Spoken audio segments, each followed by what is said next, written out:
قاسم میم، یہ کتاب روشن کی آیتیں ہیں۔ اے پیغمبر، ہم تمہیں موسیٰ اور فرعون کے کچھ حالات مومن لوگوں کے سنانے کے لیے صحیح صحیح سناتے ہیں کہ فرعون نے ملک میں سر اٹھا رکھا تھا اور وہاں کے باشندوں کو گروہ گروہ بنا رکھا تھا۔ ان میں سے ایک گروہ کو یہاں تک کمزور کر دیا تھا کہ ان کے بیٹوں کو ذبح کر ڈالتا اور ان کی لڑکیوں کو زندہ رہنے دیتا۔ بے شک وہ مفسدوں میں تھا، اور ہم چاہتے تھے کہ جو لوگ ملک میں کمزور کر دیے گئے ہیں ان پر احسان کریں اور ان کو پیشوا بنائیں اور انہیں ملک کا وارث بنائیں، اور ملک میں ان کو قدرت دیں، اور فرعون اور حامان اور ان کے لشکر کو وہ چیز دکھا دیں جس سے وہ ڈرتے تھے۔ اور ہم نے موسیٰ کی ماں کی طرف وحی بھیجی کہ اس کو دودھ پلاؤ، پھر جب تم کو اس کے بارے میں کچھ خوف پیدا ہو تو اسے دریا میں ڈال دینا، اور نہ تو خوف کرنا اور نہ رنج کرنا، ہم اس کو تمہارے پاس واپس پہنچا دیں گے اور بعد میں اسے پیغمبر بنا دیں گے۔ سو فرعون کے لوگوں نے اس کو اٹھا لیا، اس لیے کہ نتیجہ یہ ہونا تھا کہ وہ ان کا دشمن اور ان کے لیے موجب غم ہو۔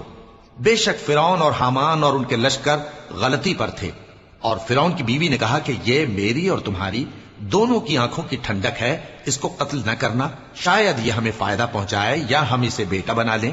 اور وہ انجام سے بے خبر تھے۔ اور موسیٰ کی ماں کا دل بے قرار ہو گیا، اگر ہم ان کے دل کو مضبوط نہ کر دیتے تو قریب تھا کہ وہ اس غم کو ظاہر کر دیتی۔ ہم چاہتے تھے کہ وہ مومنوں میں رہیں، اور والدہ موسیٰ نے اس کی بہن سے کہا کہ اس کے پیچھے پیچھے چلی جا، تو وہ اسے دور سے دیکھتی رہی، اور ان لوگوں کو کچھ خبر نہ تھی۔ اور ہم نے پہلے ہی سے اس پر دائیوں کے دودھ حرام کر دیے تھے۔ تو موسیٰ کی بہن نے کہا کہ میں تمہیں ایسے گھر والے بتاؤں کہ تمہارے لیے اس بچے کو پالیں اور اس کی خیر خواہی سے پرورش کریں۔ سو ہم نے اس طریق سے ان کو ان کی ماں کے پاس واپس پہنچا دیا تاکہ ان کی آنکھیں ٹھنڈی ہوں اور وہ غم نہ کھائیں، اور معلوم کر لیں کہ اللہ کا وعدہ سچا ہے، لیکن اکثر لوگ نہیں جانتے۔